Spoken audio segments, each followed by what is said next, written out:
রমজানের পরের মাস হলো শাওয়াল মাস। এই মাসে রোজার ফজিলত অনেক। এ মাস মুসলিম উম্মার কাছে অত্যন্ত গুরুত্বপূর্ণ মাস, কারণ রমজানের রোজা পালনকারীরা এ মাসের 6টি রোজা রাখলেই সারা বছর রোজা রাখার সওয়াব পায়। শাওয়াল মাসে আমলে উন্নতি হয়, নেকির পাল্লা ভারী হয়। রমজানের পূর্ণ মাস রোজা পালনের পর আরও কয়েকটি রোজা রাখার আনন্দে বিভোর হয় মুমিন। যে রোজার বরকতে বছর জুড়ে রোজা রাখার সওয়াব মিলে। শুধু তাই নয়, শাওয়াল মাসের সুন্নত হলো বিয়ে শাদী করা।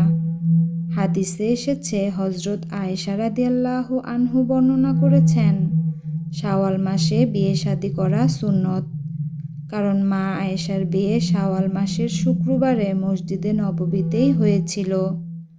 6 রোজা পালন করা শাওয়াল মাসের বিশেষ সুন্নত, কারণ রাসূল সাল্লাল্লাহু আলাইহি ওয়াসাল্লাম নিজে তা আমল করেছেন এবং আমাদেরও আমল করার নির্দেশ দিয়েছেন।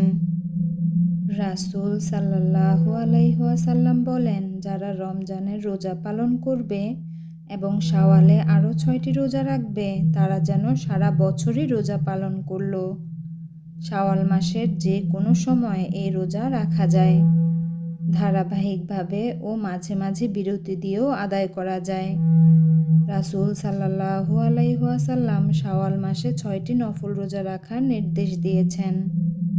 রাসূলুল্লাহ সাল্লাল্লাহু আলাইহি ওয়াসাল্লাম বলেছেন, যে ব্যক্তি রমজান মাসের রোজা রাখলো, এরপর শাওয়াল মাসে 6টি রোজা রাখলো, ওই ব্যক্তি সারা বছর রোজা রাখার সমান সওয়াব পাবে। রমজানের রোজা কবুল হওয়ার একটি আলামত হলো রমজানের রোজা পালনকারী ব্যক্তির শাওয়াল মাসে রোজা রাখা।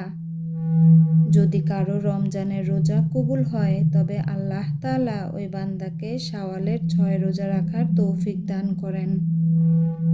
কারণ কোনো আমল কবুল হয়েছে কিনা তার আলামত হচ্ছে আগের নেক আমলের ধারা পরবর্তীতে ধরে রাখা।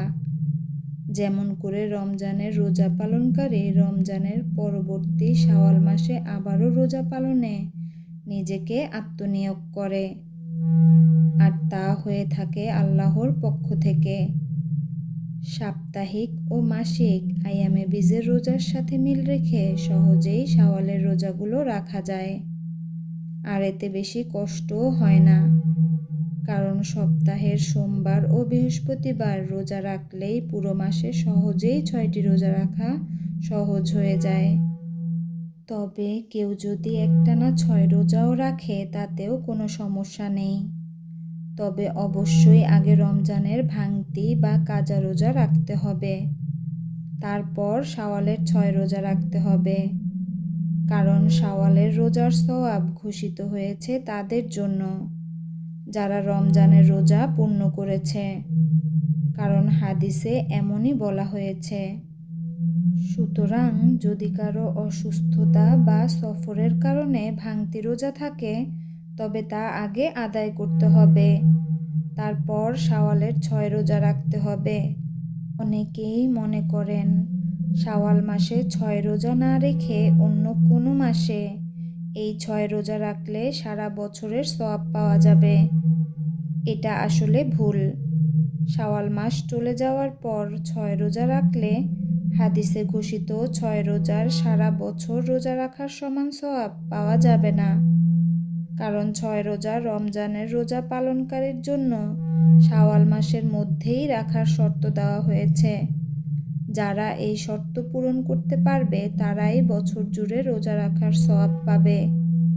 শাওয়াল মাস ও 6 রোজা শুধু সওয়াবের কল্যাণে সীমাবদ্ধ নয়, বরং যে সময় থেকে শাওয়াল মাস শুরু হয়, সে সময়টি রোজাদার বান্দার জন্য বিশেষ মূল্যবান।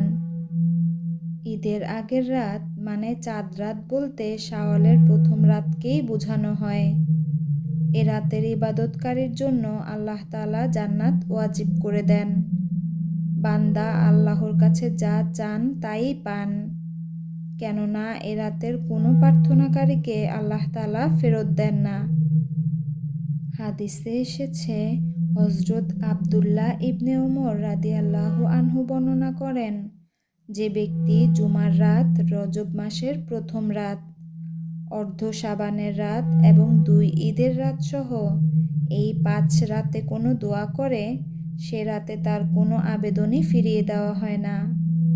হযরত মুআজ ইবনে জাবাল রাদিয়াল্লাহু আনহু বর্ণনা করেন, রাসূল সাল্লাল্লাহু আলাইহি ওয়াসাল্লাম বলেছেন, যে ব্যক্তি 5টি রাত ইবাদতের মাধ্যমে জাগ্রত থাকবে, তার জন্য জান্নাত ওয়াজিব হয়ে যায়।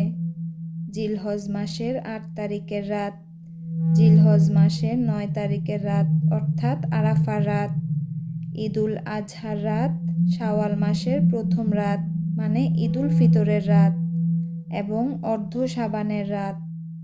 মূল কথা হলো, মহান রাব্বুল আলামিন বান্দার আবেদন নিবেদনে চাওয়ার হাতকে বরকত ও কল্যাণে ভরপুর করে দেন। আমল ইবাদত ও রোজা পালনে নিজের আমলকে উন্নত করে নেন মুমিন। ফলে এই মাসে খুব সহজেই মহান রবের সন্তুষ্টি পাওয়া যায়। আল্লাহ পাক সবাইকে বছর জুড়ে রোজা রাখার সওয়াব ও ভরপুর কল্যাণ পাওয়ার জন্য শাওয়ালের 6 রোজা রাখার তৌফিক দান করুন। শাওয়াল মাসের আমলগুলো যথাযথভাবে পালন করার তৌফিক দান করুন।